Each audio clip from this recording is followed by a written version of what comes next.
Okay, so this is What's New in Reporting Services 2016. My name is Dustin Ryan. There's my email address up on the screen, so feel free to take note of that, and if you have any questions, you can reach out to me. I'm fairly new to the Microsoft team. Just give myself a brief introduction here. Fairly new to the Microsoft team. Joined Microsoft back in November of last year, so just been here around 7 months or so. Prior to that, I was a consultant with one of our great partners. Spent all my time designing data warehouses and cubes and reports and working with Power BI and things of that nature. But down here in beautiful sunny Jacksonville, Florida. And now I'm a data platform solution architect on our education team, which means I serve all of our customers that are K-12 and higher ed institutions in the East region. And so I've been working with SQL Server and BI for the past 8 years. And in my prior role, thankfully got to work with Miriam and our friends at K-State, which was a lot of fun. And now I'm doing that for Microsoft. I'm a blogger, speaker, and author on SQL Server related books, and there's my Twitter and my blog address there, and so I post all of my content up there, and so you'll be able to find the recording of today's session there, and then also my slide deck and other resources and materials. So today, talking about what's new in Reporting Services 2016. Here's the agenda. We're going to talk about the new Reporting Services web portal. We're going to talk about the mobile reports. We're going to talk about the improvements to the traditional PageNet reports. Then we're also going to talk about Power BI integration.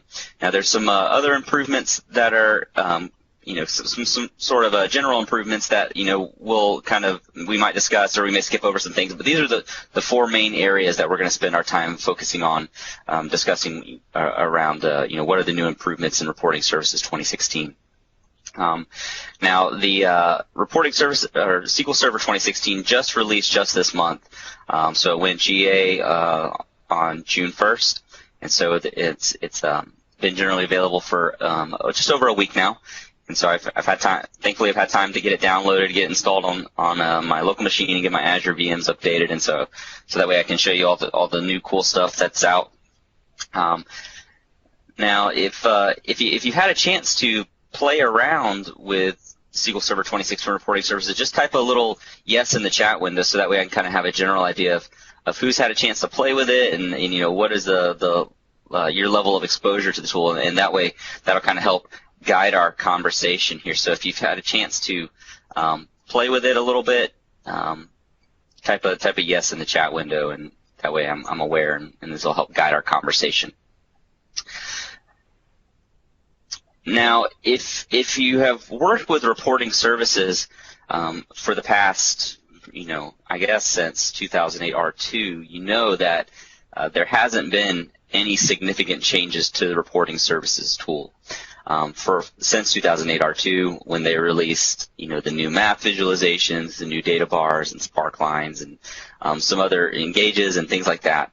So it's been a long time since they've done any real work to the reporting services.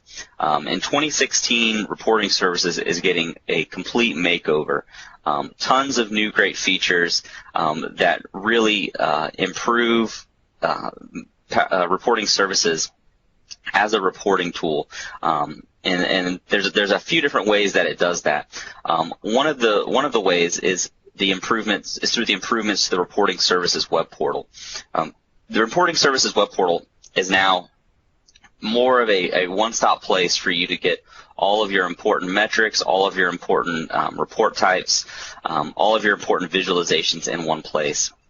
So in the old world, prior to SQL Server 2016, you probably had maybe some paginated reporting services reports that you got from your reporting services portal. Maybe you had some reports that were in Excel that you had saved out on a file share somewhere. Maybe you had some things shared out in SharePoint. And so you had some content there, and maybe you had some other types of, some other reports. Maybe you've started working with Power BI, and so you have some stuff in Power BI too. And so you've got all this stuff kind of spread out all over the place. You've got some stuff up in the Power BI service in the cloud. You've got some stuff in your reporting services portal. Maybe you've got some stuff in Excel. And so you're doing all these different types of reporting, but it's all spread out all over the place. Well, in the new reporting services portal, we can consolidate all of that into the portal. So we have the ability to now publish continue to publish our traditional paginated reports out into the portal. We also have brand new mobile reports, and so last year Microsoft acquired DataZen, which was a mobile reporting technology, and so they've baked in the mobile reporting capabilities of DataZen into reporting services, and so you can see that there on the screen in the screenshot of my reporting services portal, where it says mobile reports, and there's a test report there, and you can see it's a special mobile report. We're going to talk about that here in a little bit more detail in a few minutes. So we can publish our mobile reports, we can publish our traditional paginated reports, and you'll also notice that up at the top of the screen we can build KPIs that are visible right in the browser. So when I log into my reporting services portal, and I can see my KPIs, my most important metrics are displayed right in the browser, right up at the top, and I can see those very easily. And then I can continue to get access to all of my other reports. And so if I've got mobile reports, I can see those here. My paginated reports, I can see those here. And if I've got any Power BI desktop reports that I want to share through the portal, I can also publish those to the reporting services portal too. So you can see that under Power BI desktop reports listed there. And then if I've got Excel workbooks that have important data there, I can also publish those, and those get their own little section too on the screen. You can see it underneath Power BI desktop reports. We can publish our Excel content there as well. So if you've got some really nice Excel pivot tables that you want to be able to, kind of use your reporting services portal to wrap some security around that, publishing your Excel workbooks to reporting services is a great way to be able to wrap security around things like your Excel workbooks, your Power BI desktop reports, and even other types of documents too. So if you've got maybe some PDF documents and some Word documents that have some important documentation around your analytics solution, reporting solutions, you can publish those right into the portal too and give users the ability to access those. The other cool thing that we can do with the reporting services portal is what's called custom branding. So you'll notice there that up at the top of the screen, it's got a picture of my beautiful face, and it says SQLDusty.com, and it says report server. That's part of the new custom branding. So previously you had the old, tired reporting services portal, very boring looking. You had to open up all the reports to gain any value from them. But now we can brand our entire portal. And we're going to look at that here in a second. And you also use the reporting services portal to download some of the components that you'll use to produce some of this content. So if you need to download the report builder, we can do that right from the portal. If you need to download the mobile report publisher, which is the application that's used to design the mobile reports, we can do that right from the portal. And then from the portal, not only can we download them, but we can actually invoke those applications when we want to do things like create data sources or create data sets that we'll use to create some of this content. Now, with the custom branding, there's three files that we're going to look at here to create your custom branding, and one of them's optional. You can create a file called logo.png, and that's the file that includes your logo for your portal. And so maybe you want to put your school's logo up in the top of your reporting services portal. Certainly have the ability to do that. So you just create your image file, save that somewhere. And then you also have a JSON file called colors.json, and that's just the default name to use. And these two files, logo.png and colors.json, are referenced by your metadata.xml. And your metadata.xml file is the file that tells the reporting services portal which file has the logo, which file has the color scheme. Now, the colors.json file, I've had a little bit of time to kind of look at this, and I'm going to provide the templates for these files so you can download them and play with them in your portal if you're taking Reporting Services 2016 for test drive. Not exactly easy to use. It takes a little bit of trial and error to get the color scheme all laid out, but you can kind of see there in the screenshot, it has all these different hex colors for different areas, and you can go to, use some free website, like hexcolors.com to kind of create your own color scheme. And once you upload that once you update your colors.json file with your color scheme, you take those three files, your logo.png, colors.json, metadata.xml, and you zip those up into a folder. And once you zip that up, then you upload it right into the web portal. And I'm going to show you how to do that here in a moment. And you can make your color scheme look like whatever you want. So it's really, really neat. And so my color scheme is all blue, and it's got my own little logo. But I've seen the Xbox team's reporting services portal, and it's all green, and it says Xbox up in the top. And so it's pretty cool.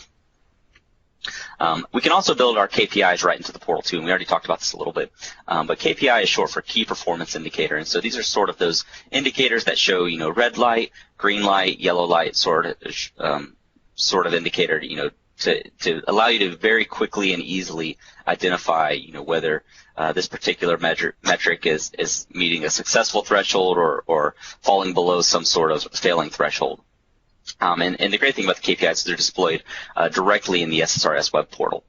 Now these KPIs are based on, they can either be based on values that you manually enter, and so you can just go in and key in a value and display it there in the browser if you have a need to do that. If maybe you have some KPIs that aren't exactly data driven, you have to go in there and manually update that, you have the ability to do that. Or you can base your KPIs on data sets, on actual data sets, and we'll look at that here in a moment. And the really nice thing about the KPIs is that you can also put a drill through on top of the KPI, so that way when a user looks at a KPI, they can click on the KPI and it will take them directly to some report or some other content that maybe will give them more information about what's going on behind the scenes with those numbers in that metric. All right, so let's stop looking at slide decks here for a moment, and we're going to take a look at the web portal.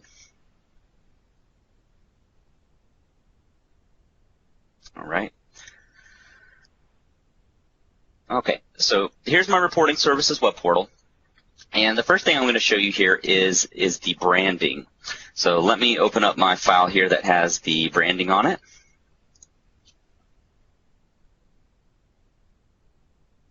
Okay, so I've got a folder here that has my 3 files in it.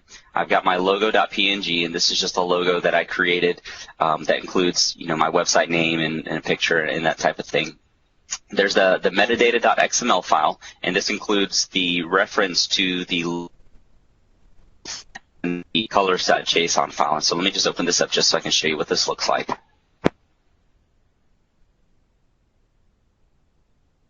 Okay, so that's what it looks like. You can give your brand package a name here, and here's the reference to the colors file and the logo file. So if your colors file has a different name, you want to make sure that you update that here. And if your logo has a different name than just logo.png, you want to make sure that you have that updated here as well. Make sure you use the same case here. So if your colors.json file is all lowercase, you want to make sure that this is lowercase, otherwise you'll run into a little bit of an issue. I ran into that, and so my colors.json file was all lowercase, and I had used uppercase here, and I had issues when I was uploading it into the portal. So you want to make sure that everything is exactly the way that it is in the file name.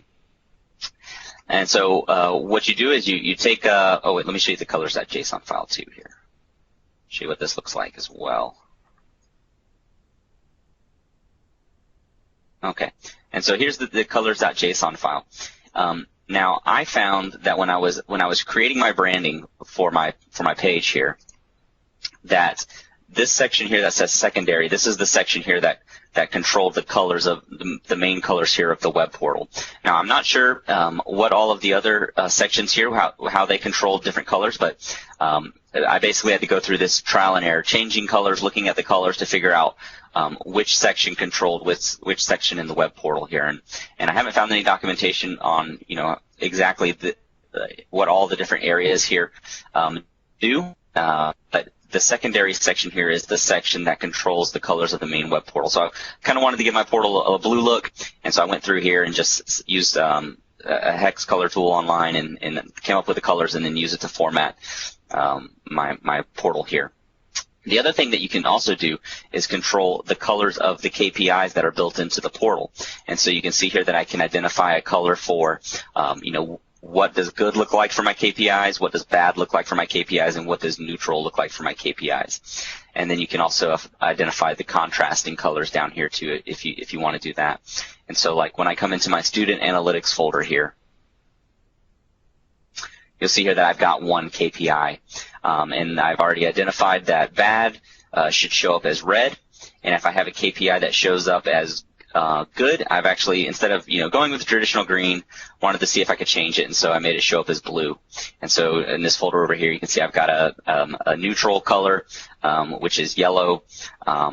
The good color shows up as blue just to kind of go along with my color scheme, and then when I have something that shows up as red, and so this is how you can control the color of the KPIs. The other really cool thing is that this coloring scheme will transition down into your mobile reports too. So as you're designing your mobile reports, you have a variety of different color schemes you can select from. And your mobile reports will pick up this color scheme and give you the option to apply this color scheme to the mobile reports as you're developing it. So once you get your color scheme identified here and you start building your mobile reports, you can use this color scheme in the design of your mobile reports, which is really nice too. We'll look at that here in a moment. But so I've got my branding here. I'll zip it up here into my SQL dusty.brandpackage.zip file. I zipped it up here, and then when I'm ready to upload that to my portal, just go up here to the settings, a button, click the little cog, go to site settings, and you'll see there's a section here on branding, and I can go to branding here. And you can see that currently I've got a brand already uploaded, but if I want to upload a new brand package, I'll just click the upload button, and you just navigate to where that zip file is at. Oops. And then I just click on that, and you click open, and I'm not going to do it again here, but click open here, and that will upload the brand package to that. And if it's successful, what you'll see is the whole browser window will refresh, and then you'll see your new colors and your new logo and all that stuff.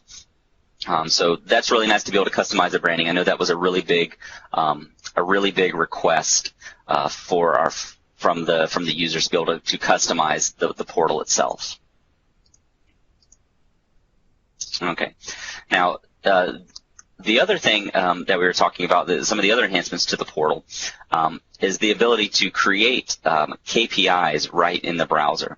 And so creating KPIs, the only requirement that you have when you're going to create a KPI is if you're going to create a KPI that's based on actual data, you have to have a data set already deployed to the portal that you're going to use to create the KPI. And there's a couple of different ways that you can create your data set. Now I've got my data tools open right here, and there's two ways you can deploy a data set to your portal.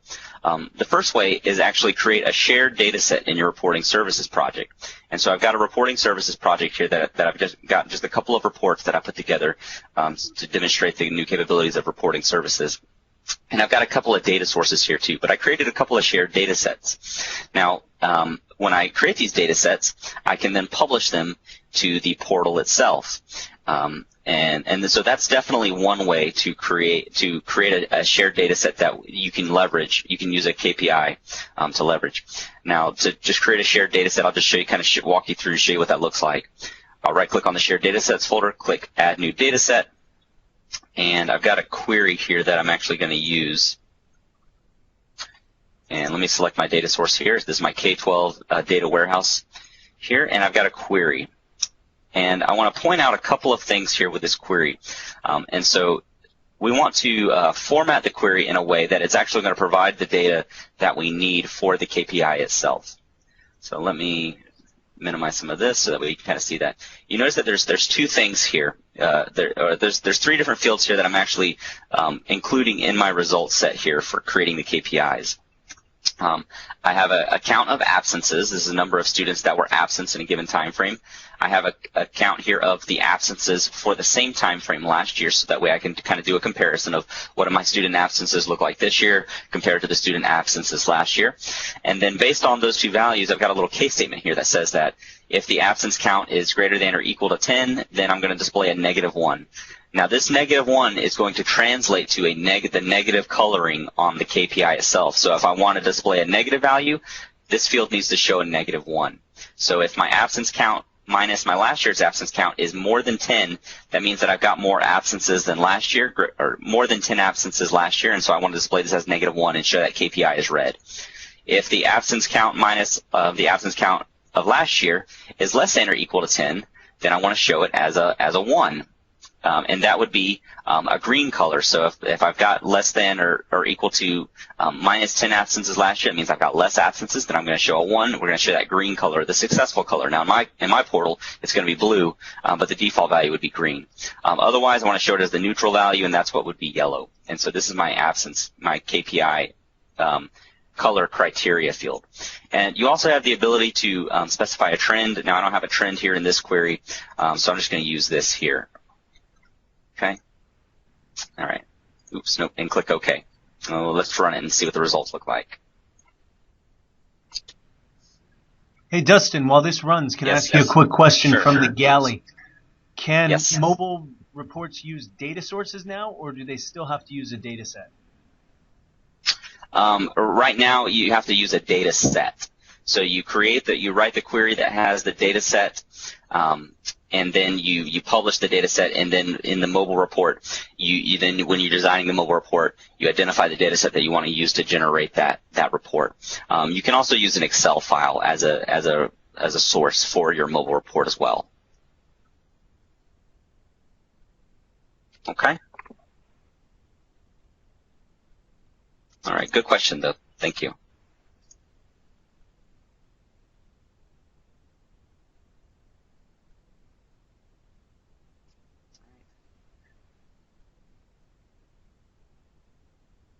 Okay, I had a syntax issue in my query here, so let me put this back in here. All right, and I'll click OK here. All right, so now I've got my new data set, and I just left it the default name, dataset1. And then you can deploy this from here. Now, the other way that we can create our data set is actually from the browser itself. So if you click the New button up here at the top, you can click New Data Set. And when you do that, it's going to tell you, hey, you need to open up Report Builder to create this data set. And so if you don't have data tools on your machine, this is the way that you're going to want to create the data set. And so you can see here it's telling me, hey, we're about to switch apps. Do you want to open up Report Builder? And I can say, yeah, I want to open up Report Builder. And now I'm going to create my new data set here using Report Builder. And so this is going to open up here in a second. Now, when you open it for the very first time, you won't see this data source in here. So you'll see it blank. You can click Browse Other Data Sources, and this will allow you to navigate to your to where the data source is that you want to use for your data set. Now, in my particular case, I've already got the data source here published, so I'm going to reference this one I've already previously referenced, and I can click Create, and it's opening up here on my other screen here. Okay. Now, you can come here, if you don't know how to write T-SQL, this is really nice because you can come in here and you can select the fields and the tables and do different things like, if I want to select, get my count of student absences, I can click the checkbox next to it and I can tell it I want to aggregate this by, average or do something like that. So I can come in here and I can build my own queries this way if I don't know how to write T-SQL. But certainly I think that knowing T-SQL is going to make this process a lot easier, so I can click the Edit as Text button here. And you'll see that the T-SQL has already been generated for that particular query. But what I'll do is I'll just paste my query in here that I developed in Management Studio. You can see that here. And what I'll do is I'll click the Execute button here, and there's the result. So I've got this great data set here. And when I finish building my data set, it's got my absence count. It's got my last year absence count, so I can do a comparison there. And it's got my absence KPI. And so when I'm done building in my query, I can click Save, and we can save this out onto the portal. And so let's save our data set here. I can save it in a folder. Maybe I've got a folder here that I want to create my data sets in. I can save that here, do something like that. Now, I've already got this particular data set published, so I'm not going to do this again. Then close this when you're done. Now that you have your data set created, now we can create our KPI from it. So what I'll do is I'll come and click my New button here, click KPI. And now we can specify the particulars of the KPI itself. And so I'll give it a name. We'll just call this, absences compared to last year. Now for the value format, you can set currency, percentage, whatever the case may be. Mine's just a general number.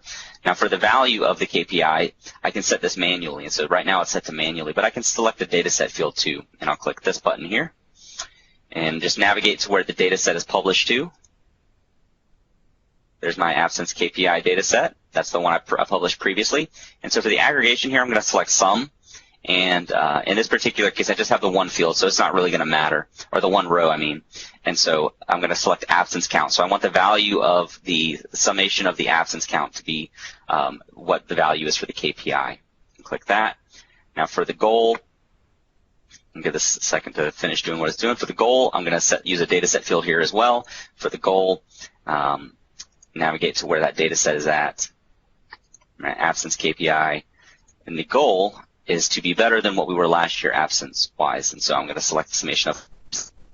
Okay, and then for the status, it's the same thing, same process. I'm going to select the data set field, navigate to where that's at, and select the field that we want to use, absence KPI. Okay. So last year's absence count was 409. This year we're at 866. So obviously have a lot more absences for this same time frame this year. And so we would expect that to be a -1 value. So I'll click OK here.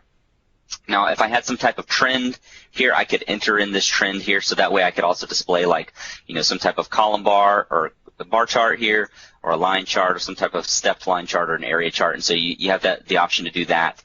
I don't actually have a trend in here, so I'm going to select this, set this to not set, and for the visualization, we won't use the visualization. Now, we can also specify a drill down for this report. So I can specify a mobile report that maybe I want to open up when a user clicks on this, or a custom URL. Maybe it'll take me to a Power BI report or something like that. So we can do that, or a PageNet report, or something else on your reporting services portal. Now, so setting it to a mobile report is probably the one that I would think makes the most sense, because these KPIs are visible when you access this content from your from the Power BI mobile app. And so all of this, the mobile reports and the KPIs can be accessed via the Power BI mobile app, which you can download on your iPhone or your iOS device, like your iPad or your iPhone or your Android device, and access this content right from your mobile report. So that's also one of the new features of Reporting Services 2016 is mobile reports, and your KPIs can be accessed using the Power BI mobile app, which you just download for free. You configure your Reporting Services portal to use basic authentication, and then you can log into your Reporting Services portal right from your mobile phone. So all of this great mobile content that we're developing, you can access from your mobile device. So that part is very, very cool.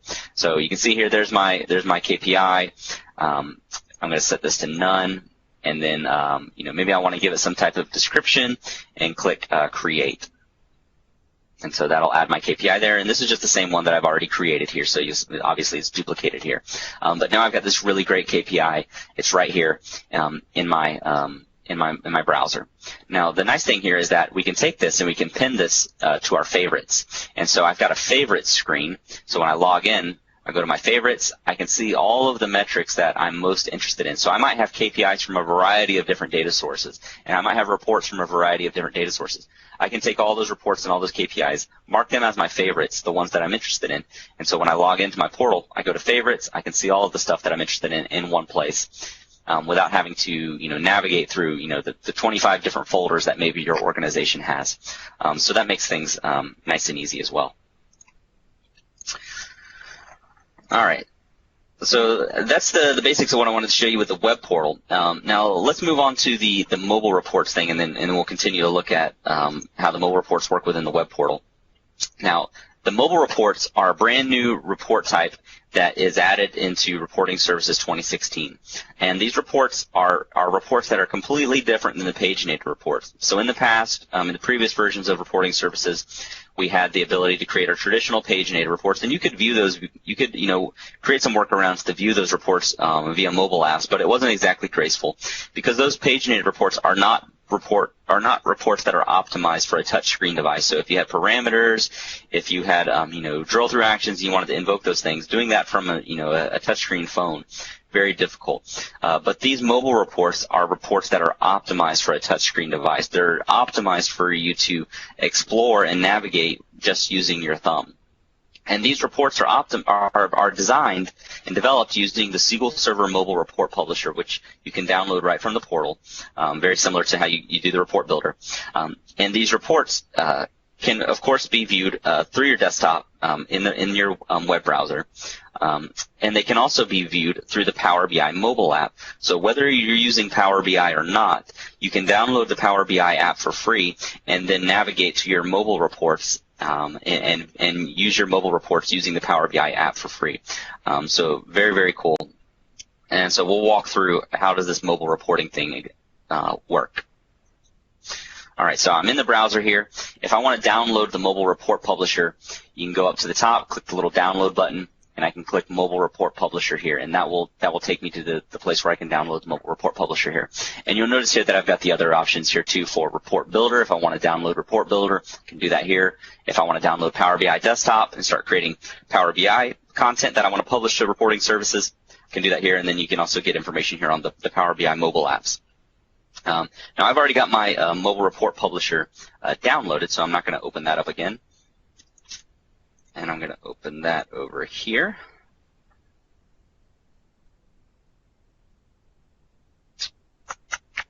Okay.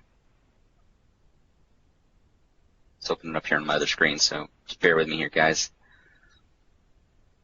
All right, I've got it open up here. All right, so this is the mobile report publisher. Now, one of the really nice things here with the mobile report publisher is that even if you don't have any data that you want to use for building mobile report, you can still download it and explore it because it comes with some canned data. So if you go to the data tab up here in the top and you go to like add data, you can navigate to the data here. Now the very first thing that you're going to want to do after you download this is we actually need to establish a connection to our reporting services portal that has our data sets that we're going to use to create our mobile reports. And so up at the top, you see there I've got a little option here that says Server Connections. I'm going to click that button there, and I've already got my connection here to my reporting services portal. So I can edit this one, or I can add a new server connection. So I can click Add New Server. Come in here and type in the name of my reporting services portal, and specify some type of username and credentials here to connect to that. Now, I've already got mine set up, so I don't need to establish another connection. But once you have that connection established, that's the very first thing you're going to do. Once you do that, then the next thing you need to do is you need to go to your data tab up here in the top, and we need to find our data set that we want to use. So I'm going to go to the Add Data button here. And you can see here that if I've got some data in Excel, I can do that. If I got some data deployed out to the report server, I can use that. And so I've clicked on that and then just select the server. So you might have connections to multiple report servers. You just pick the one that you want to use, and I'm going to select that. And then you just navigate to the folder that has the data set that you want to use. So I've got one published out here to Student Analytics. Go to Data Sets here. And I've got one here published called K12DW absences by school, and I can see here that I get a little preview here of the data set. Now it's got a few columns in here: absence count, facility name, absence date, absence code, and so we're going to build a mobile report here based on my absences broken down by my campuses and my different types of absences. Now, if you want to do any time analysis here, you'll need a column that is formatted as a date-time data type for that to work. And you can see here that this one is already configured to work as a date-time, because I can tell that because it's up at the top. It's got the little clock icon there saying that, hey, this is a date-time data type. Now, the next thing that I'll do here to make sure that this is going to work correctly is when I'm doing my time analysis, is I want to go to my settings tab up here at the top here too. And you can do some things here like, give your remote report title a name. And so maybe I'll just call this, absences by school test or something like that. Define, your currency. What is your fiscal start year? So if you're working on, some sort of academic calendar, I can come here and say, at the start of my fiscal year, maybe I want to make it by school year. And so I'm going to put August 1st as the start of the school year. First day of the week is Sunday. And then I give it an effective date. And so my data here doesn't contain current data, and so what I'll do is I'll come in here and just we'll say, look, we're gonna say our current date is 03/01 for 2010, and that's just because I've got stale data. Now, if you have data that is current, you don't need to set this. This is completely optional. So if you have data that's continually being updated and is always reflecting the latest data, you don't need to do this. But I'm going to do this here because the data in my data set is stale. Okay. Now I'm going to go to my layout. Now this is where we get into the cool part where we're going to create some reports, and then we'll look at that here, how it looks in the browser. So I've got my time navigator here. This is a really neat visual that when you drag it in here, it does some really cool things around displaying your calculations through time intelligence. And you see here that as I added that here, it gave me a really nice little breakout of what does my metric look like by last year, by the last 6 months, by the last quarter, and then it gives a sort of a view across a timeline. And the cool part is that when I click things like last year, well, I've got to configure this up for it to work, but this will actually filter this visual over here on the right. Now, to build this type of report in a traditional paginated reports requires a lot of work, but laying this out here in the mobile report publisher is very easy. It's just a matter of dragging over the time navigator. Now, you may be wondering, well, what are we actually looking at here? Like, we're counting absences, but we can see we've got a dollar figure down here that says 31.5 million. So not exactly absences. We've still got to configure this to use our data set. So now that I've added the visual here to the report, I need to go back to the data tab over here. And I can see that I have a section here that shows my report elements. And the time navigator is the only one that I've added here. Now, when I added this here, we can see here that we have, of course, our data set that we added, and then a simulated table that just includes some junk data. So you can use the junk data to kind of play around and get familiar with the tool itself. But in my case, I want to use my actual real data here. So for my series, for my background chart, I'm going to set this to K-12 DW absence by school. And then I want to tell it what am I measuring here. So it's automatically picked up that my absence count is my only numeric field here, and so it's selected that for me. So I want this chart here to display my absences count. So let's go to my layout here. All right, so we can see we've got our absence count here, and we can see here that based on the current time that we specified in the settings, we can see we're looking at 2010 backwards. I can quickly and easily see what's going on last quarter, what's going on last 6 months, last year, or all. Now, one thing I've noticed here in the mobile report publisher is that as you're developing and stuff, you may run into some rendering issues here with the visual. So like if I select last quarter here, or if I go to like preview, if I click the preview tab here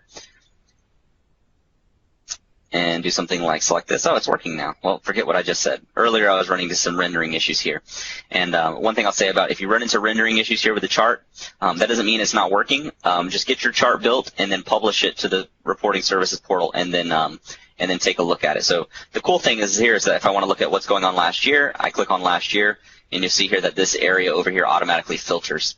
Or if I want to look at last 6 months, it automatically jumps to that section. So very cool. And you've also got the slider bar down here that you can use to kind of expand, look at it over time if I want to drill down into the months. So very, very cool how this works. Very easy to set this up. Now I'm going to go back here because I'm done previewing. And we can customize this. I want to set my time levels to maybe go down to years, to months, to weeks, or days. Maybe I can add days in here, so that will allow me to go down into a lower level here. For my up here in the chart, so I've got last year, last 6 months, and last quarter, and all. And so you can see those are the options checked out here. But if I don't really care about, looking at last year altogether, maybe I want to look at the last 30 days. I can add that here, and so now I've got a 30-day breakdown. Number format, we're going to set this to general, and you've got some visualization options here. If you want to look at like a line chart, you can do that. Area chart, maybe you want to look at it as an area chart or a stepped area, so pretty neat. So I'll leave that as is. And so got our nifty little chart here set up, very easy to set up. And I'm going to add a gauge here over here to the right. And so you'll see here that not showing anything, we haven't configured it yet. So I'm going to go back to my data, just like we did before, and configure this to show data from my data set, not the simulated table. And I'm going to just show the absence count. So when I go back to layout here, I want to show the absence count. And I'm going to give this a title here. We'll call this absences. And the number format is general. Yep, that looks good. All right, fantastic. And I'm just going to add a couple other charts in here very quickly. Let's just throw in our totals chart, and then I'll throw in a category chart over here. We'll just configure these very quickly. Go back to my data tab over here. For my totals chart, I want this to show K-12 by absence count. And for the layout, I need to do one thing over here for the layout. My data structure here is not by columns, and what this means is, but the grouping is by the columns. So are my categories displayed along the columns, or are my categories displayed along the rows? And in my particular case, if you look at my data set, you'll see that my categories are on the rows. So I want to group by the rows, not group by the columns. And so I'm going to set this to by rows. All right. Actually, let's do this one over here. Okay, let's go back to our data, get this configured correctly, categories, set this one here, break it down by facility name, and I want to show my facilities as the columns, and I want to show the absence count as the main series. And then for my totals chart, I'm going to set the data set here, and we're going to do it by absence code, so that way I can show my absences as the rows, or as the bars, and measure the absence count. Okay, and so we'll give this a title here. We'll just call this absences by type. Number format is general. Data points, yep, that's fine. Descending, we're grouping it by the rows. That looks good. Over here, we'll give this one a name. We'll call this absences by school. data point sorting. We could do numeric descending here. Number format is a general, and chart orientation you can do vertical or horizontal, whatever you want to do here. Data visualization, you could use side-by-side bars. You could do like a stepped area chart, do something like that. And so now we've got our chart here configured. Now one of the neat things here that I'll also point out here is that look at the size of the chart. This is optimized for like a desktop device or maybe a large tablet. But we also have the ability to format this as a smaller tablet device. So when I select tablet here, you'll see here that it gives me a new area here to work in. And so maybe I'm producing some reports that are going to be just primarily seen on smaller tablets like an iPad. Or if you were creating a report for a mobile device, you can do that here. So I could come in here and I could recreate the whole chart here, just like because I've already configured the visuals. And now I've got a mobile report that's optimized for a touchscreen device. So very cool. Have the ability to create the reports that are optimized for a variety of different sizes of devices. Now we've got some formatting options here. So if I want to show this as maybe an all blue report or whatever you want to do there. But I'll also point out here, look at this. My SQL Dusty brand package here is also available. So I can use my color scheme that is on my branding package. And so now whenever I produce new mobile reports, I don't have to format all the colors and do all of that like we have to do in reporting services paginated reports. I can leverage the branding that is uploaded to my reporting services portal. So very, very cool. Now, once I'm done creating my report, I can click preview if I want to take a look at it. You see here it'll load that, and so I can kind of interact with it here and preview this. And you'll notice that all of these reports here are automatically tied to the filtering here of the time slicer up here at the top. And so we can kind of drill down into it. So very, very cool. And one of the things I'll point out here is that even though I'm using my mouse to click on this, you can imagine what this would be like using this on a touchscreen device. And so like when I click on this bar here, you'll see that it shows my unaccountable absences. And I can just kind of drag down. So imagine this is my thumb. I'm dragging down across this chart, just holding my click button and dragging down across this chart. And so you can see how this is definitely optimized for a touchscreen device. It's just a matter of touching the areas of the chart that you're most interested in. So if I want to quickly and easily look at what's going on the last 30 days, I can do that and I can see, what's going on those last 30 days. If I want to highlight a specific time frame, I just click and drag. These are the days I want to look at, and you'll see that the chart automatically shows that. So very, very cool. You can tell that this is really optimized for a touchscreen device. So I'm going to go back. Now I'm ready to save my report out to the reporting services portal. Click the save button here, save the mobile report. Just navigate and save to the server. Figure out where you want to save it to. If I want to, let's see, go up to, I'm just going to save this to my student analytics section here. Click choose folder here. There's the name of my new report, absences by school test. Click save. And the new mobile report is saved out there. So let's go back to our browser over here. Go to my student analytics folder here. Let me refresh this because it looks like it's cached.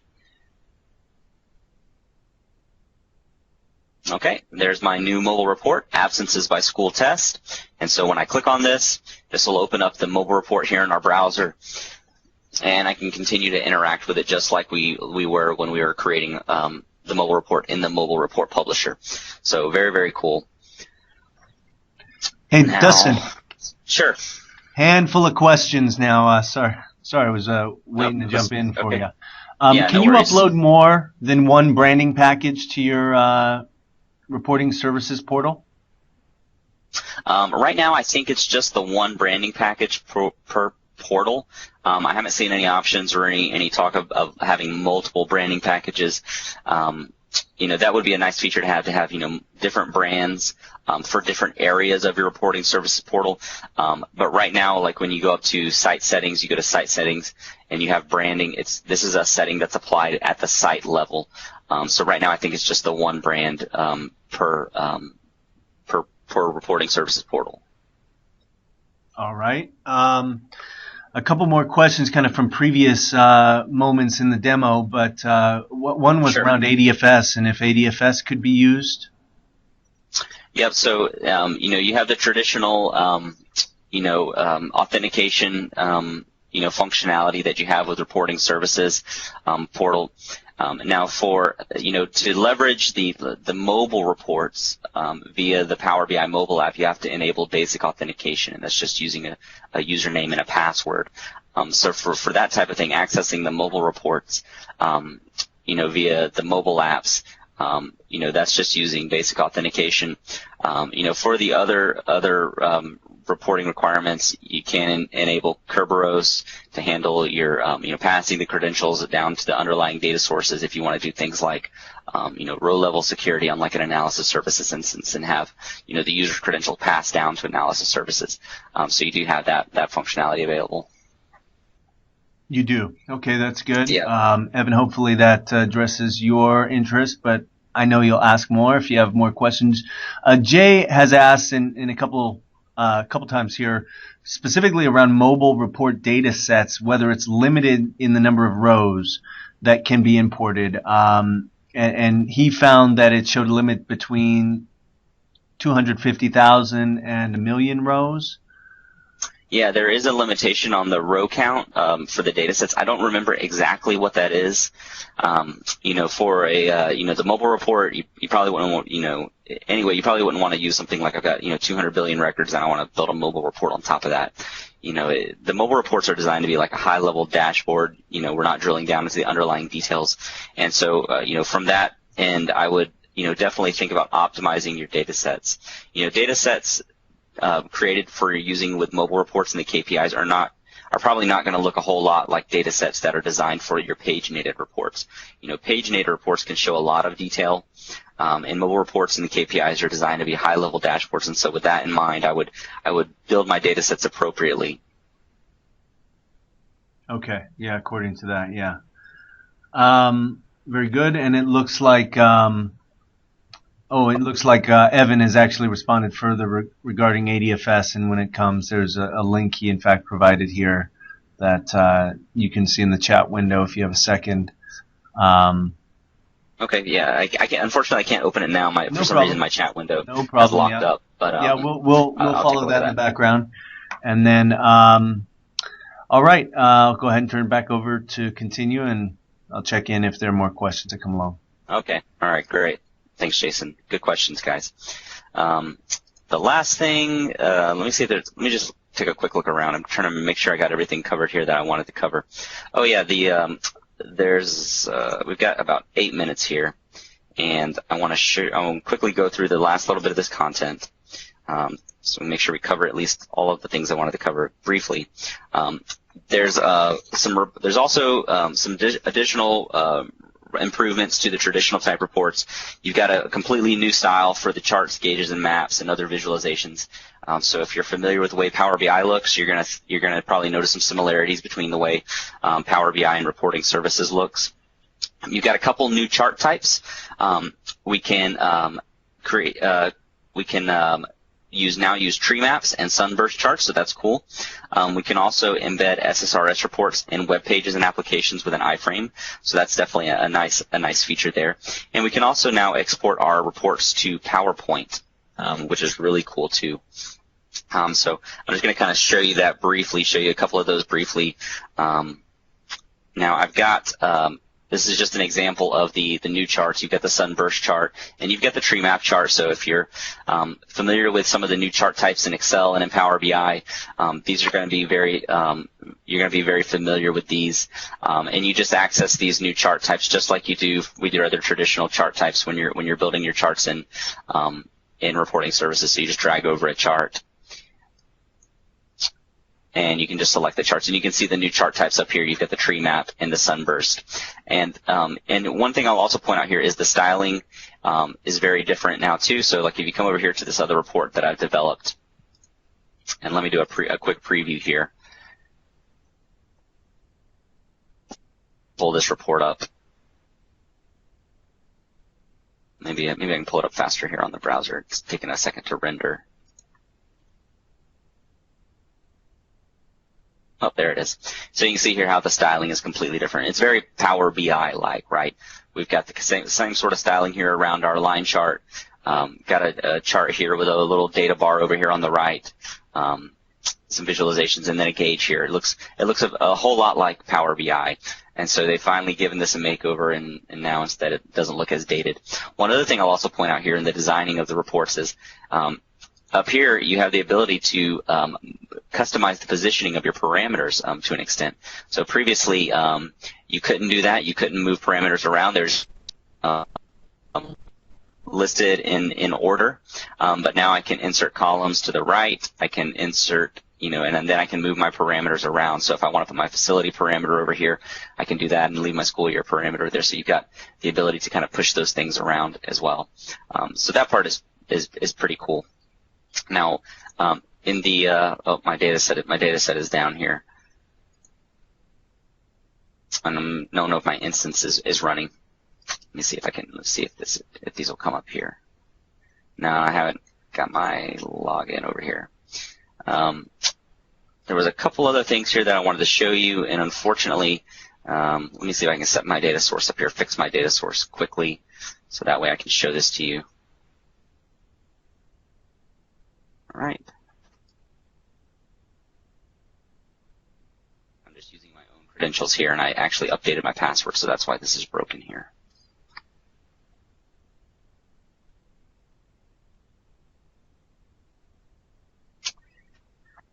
All right, that looks good.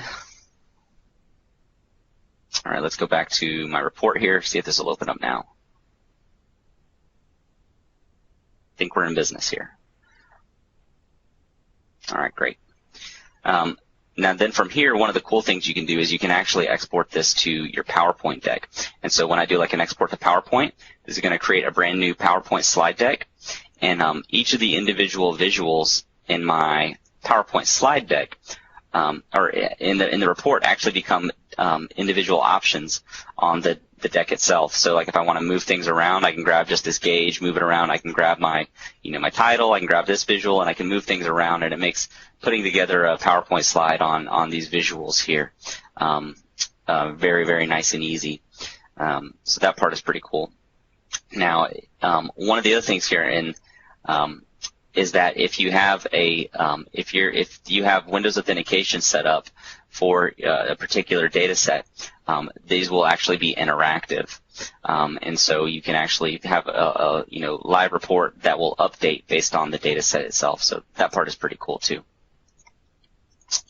The last thing here that I want to show you, we've got just a couple minutes here, and I'll move quickly, is that we now have Power BI integration with reporting services. And so there's two ways that you can see the Power BI integration. The current level of Power BI integration is using the publishing Power BI desktop files to the SSRS portal, and also pinning SSRS visuals up into Power BI. And so here I've got my Power BI portal open up, and you can notice here I've got my little line chart here that I've pinned up into my portal. The way that you configure that is using the Reporting Services Configuration Manager. And so if I go in here and I go to Reporting Services, and it just opened up on my other screen, so I'll show you how you set that up. So I've got my Reporting Services configuration here. Go to Power BI Integration, and you just register your Power BI tenant here in the Reporting Services configuration. Once you do that, then in your Reporting Services portal, you can then pin a visual to Power BI. So if I go here to click the little Power BI button here to pin to Power BI dashboard, and then you'll see the visuals that you can pin there. And so if I want to pin this gauge, I'll just click this here. I select the workspace I want to pin it to, the dashboard I want to pin it to, so I'll pick Student Success. How often do I want to update the visual here? Do I want it to update hourly, daily, weekly? And click pin. And so one of the nice things here is that as we're pinning these visuals, it's actually creating a reporting services subscription to update it for me. And so once I do that, I'll just set it to weekly here because this isn't going to change, and I'll click pin. My SQL Server agent isn't running, but you want to have SQL Server agent running so that way you can update through the subscription. And then what happens is you'll end up with this additional visual here in your dashboard that will periodically update. The other piece of integration is that Power BI integration is if I want to upload a Power BI dashboard to my reporting services portal, I just click the little upload button, navigate to where my Power BI desktop file is at. So I've got one over here that I'll use. I've got a Power BI dashboard here that I've created. You can see here there's There's the this is just some Power BI content that I was using for a demo, so I'm going to upload it to my reporting services portal. There's the file. I'll click upload here, and that will upload the Power BI desktop file to my reporting services portal. And the nice part about doing that is that I can upload the content here. I can leverage the reporting services role-based security here in the portal, and then users can then open up this content, open it up directly in Power BI desktop. There's a whole host of other features, including things like HTML5. The reports are all now HTML5, and so you can look at them on any browser that you want. And then we also have DPI scaling for high-res devices, and there's some other improvements to things like subscriptions and report builder. So we're out of time here. Had to move through that last little bit quickly, but what I'll do is I'm going to publish the content of my slide deck to my blog on SQLDusty.com. And very quick, the address there. Sure. Is pinning reporting services to Power BI a pro feature or a free feature of Power BI? I don't think it's that's a good question. I don't think it's a pro feature. I'm not 100% sure on that. I have to look that up. I don't think it's a pro feature, but I'm not 100% sure. So I'll look that up, and I'll respond to that question on my blog post when I post these resources there. Spectacular. Thank you very much, Dustin. This is great.